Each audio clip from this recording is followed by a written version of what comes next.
Tænk dig en verden, der grænsende for synlig lys ikke længere begrænser os. Hvad om vi, i stedet for bare at se det vanlige spektret af farver fra rødt til violet, kunne opfatte al rigdommen i det usynlige lyset.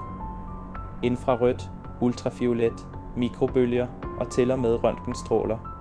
Hvordan ville det være at opleve denne utvidede virkeligheden? Lad os først huske, hvordan synet vort fungerer. Menneskeøjet har udviklet se til at opdage lys inden for et vældig specifikt spekter af elektromagnetiske bølger. Dette spektret tilsvarer synlig lys, som strækker se fra omtrent 400 til 700 nanometer. Hvorfor? Fordi dette er lyset, som er mest rigeligt, og når jordens overflade, takket være atmosfærens naturlige filter. Synet vort har blivet formet gennem millioner af år for at tilpasse se det miljøet, vi lever i.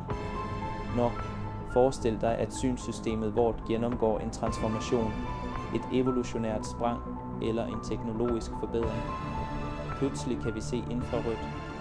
Denne typen lys, som er usynlig for os i dag, sendes ud af varme objekter. Alt rundt os ville lyse op kontinuerligt, som om hele verden var dækket af et spektralt skind. Mennesker, dyr, planter, alle udstråler en varme, som er synlig for øjnene vore. Vi vil ikke længere trænge at berøre en genstand for at vide, om den er varm eller kald. Vi kunne ret og slet se temperaturen. Denne evne ville have dybe konsekvenser for vores opfatning af fare og sikkerhed. Tænk at kunne opdage en flamme, før den vokser sig stor, eller mærke tilstedeværelsen af et dyr skjult i skoen kun ved varmen, det udstråler. I en norsk kontekst kunne vi kanskje bruge denne evnen til at opdage dyreliv i fjellene eller under nordlysets skin, en kombination af det mystiske og det praktiske. På den andre side ville ultraviolet lys afdække en helt anden verden. Ultraviolet reflekteres af mange overflader på en måde, som øjnene vore ikke fanger op. Blomster for eksempel ville have intrikate mønstre, som guider insekter som bier til pollinering. I Norge, hvor vi værdsætter naturens skønhed og dens skøre økosystemer, ville denne evne lade os sætte endnu større pris på samspillet mellem arter.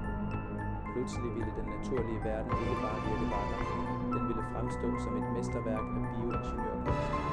Hvert blad, hver kronblad, hver hypnose, alle ville afsløre detaljer, som er usynlige for vanlige øjne. Men det stopper ikke der. Røntgenstråler og mikrobølger ville fuldstændig transformere vores forståelse af hvad, som er solid og ugennemsigtig. Tænk at kunne se gennem objekter. Væggene, som separerer os fra omgivelsene, ville blive semitransparente. Vi kunne observere den indre strukturen af træer, arterierne til en underjordisk elv, eller til og med skelettene til andre levende væsener. Dette ville utvivlsomt rejse dybe spørgsmål om personværn og grænser. Hvordan ville det være at leve i en verden, der visuel intimitet praktisk talt var utryddet? I tillæg er det en nysgerrig bivirkning at vurdere. Hjernen vor, som har udviklet se til at tolke en begrænset mængde visuel information, ville måtte tilpasse se for at processere en enorm mængde data. At se ud over det synlige spektret kunne være utrolig udmattende eller til og med overvældende. Hvordan ville vi takle en verden, der alt konstant skriger med lysinformation? På den andre side ville fordelene være uoverskuelige for videnskab og teknologi. Vi kunne opdage farlig stråling i sandtid, forudsige naturkatastrofer med større effektivitet, eller udvikle helt nye former for kunst, der usynlige farver i dag blev vanlige paletter for udtryk. Og så opstår et tankevækker. Hvordan ville disse nye evnerne forme vor kultur og vor filosofi? I dag definerer synlig lys mye af vor kunst, arkitektur og sprog.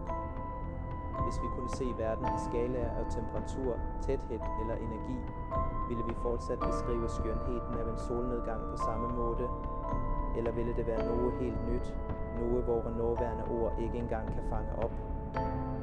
Videnskaben lærer os, at det allerede findes skabninger, som ser verden uden for det synlige spektret. Væsener som slanger, som opdager infrarødt for at jagte om natten, eller knælerækker, hvis utrolig komplekse øjne fanger op ulike polarisationer af lys. For dem er verden enormt mere farverig og kompleks, end vi kan forestille os. Hvis vi kunne dele dette perspektiv, ville vi kanskje føle os mere forbundet med andre livsformer på planeten. Likevel er det også en mørkere side ved denne idé. H.C. det usynlige kan afsløre ting, vi heller ikke kan se. Luften rundt os for eksempel er fuld af partikler, støv, forurensning, mikroorganismer. Et enkelt pust ville se ud som en storm og mikroskopisk aktivitet. Hvordan ville dette påvirke vort forhold til verden? Ville vi blive mere paranoide, mere bevidste eller mere fascineret af livets usynlige kompleksitet? Kanskje til slut ville denne utvidede evne tvinge os til at revurdere, hvad vi anser som vigtigt. Øene med våre er i stor grad vinduerne gennem håb